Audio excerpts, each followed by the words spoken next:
Sabrina Marcus Taraboletti. Did I get that right? Okay. Worked for 23 years as a space shuttle aeronautics engineer with a NASA contractor at the Kennedy Space Center. Ms. Taraboletti currently works for the Florida Department of Transportation. She earned her undergraduate degree from SUNY Maritime College, earning a Coast Guard license to be a merchant marine officer. Welcome, Ms. Taraboletti. Glad you're with us. Mr. Chairman and all members of the subcommittee, thank you for inviting me here today. My name is Sabrina Marcus Taraboletti. I am the parent of two beautiful children who I love and who in turn love me. I am also a transgender woman. I grew up in a very conservative, traditional, middle-class, Italian Catholic family in Pelham, New York. We were a close, loving family, much like you'd see in the movie My Big Fat Greek Wedding. I attended SUNY Maritime College, one of the country's premier merchant marine academies, and graduated with a degree in engineering and a Coast Guard license to be an officer in the merchant marine. Shortly after college, I moved to Florida to work on the space shuttle at Kennedy Space Center. Most who know me will share that I am passionate about the space program and honored to be part of its history. After 20 years of service, my final employer was United Space Alliance, the prime contractor of the shuttle program. So what happened to my dream job? In 2003, I was summarily fired 6 weeks after announcing that I would be changing my sex from male to female. After assigning security personnel to follow my every move, charges were drummed up, and I was suspended without pay pending a board hearing for dismissal.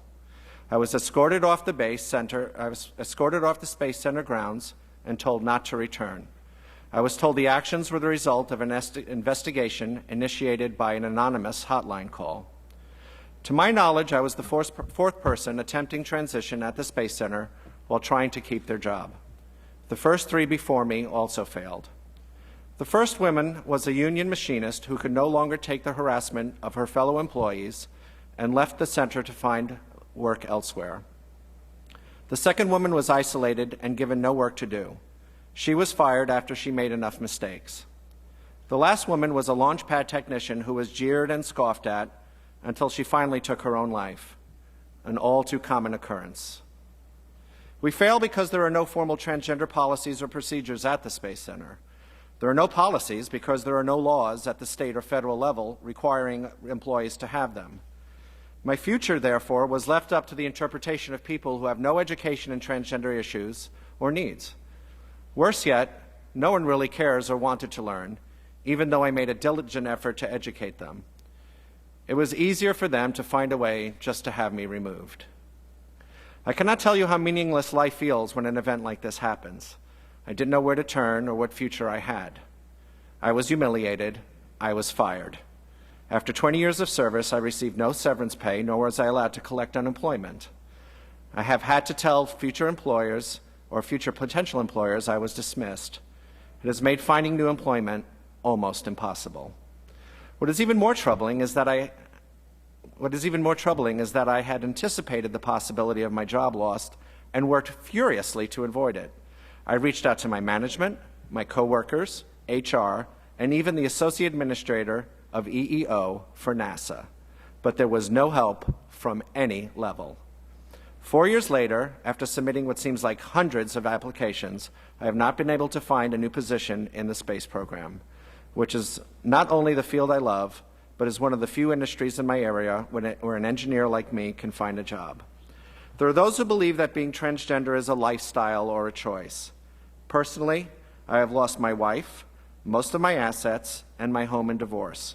I have been abandoned by half of my family and friends.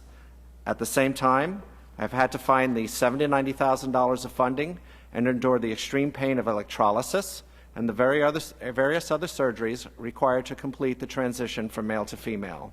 All this while trying to stay employed. Believe me, no one wakes up one morning and says, "Hey, I think I'm going to change my sex today." No one says, "You know, living with that discrimination and hatred won't be all that bad after all." Being transgender is something you're born with and something you have to deal with just the best way you can. There is more to my life than just my profession. During my time at the Space Center, I married, and after 14 years, unfortunately, divorced. I have two children. I am their father. something I assured them would never change. My relationship with my children is very strong, and I'm active in both their academic and personal lives. My daughter, 19, presently lives with me. She attends the University of Central Florida on a full chemistry scholarship. My son, 17, is still in high school, but recently was accepted to attend as a cadet at my alma mater. But my family is not really separate from my job. My economic security impacts them as well. My feeling of worth also impacts them. So when I face discrimination, they face it too. What happens to me because I am transgender also happens to them, not only because they love me, but because I still provide for them. How I am treated is how they are treated as well. I am a good engineer, I am a good parent, and I am a good person. I am still a practicing Catholic, and I honor my country.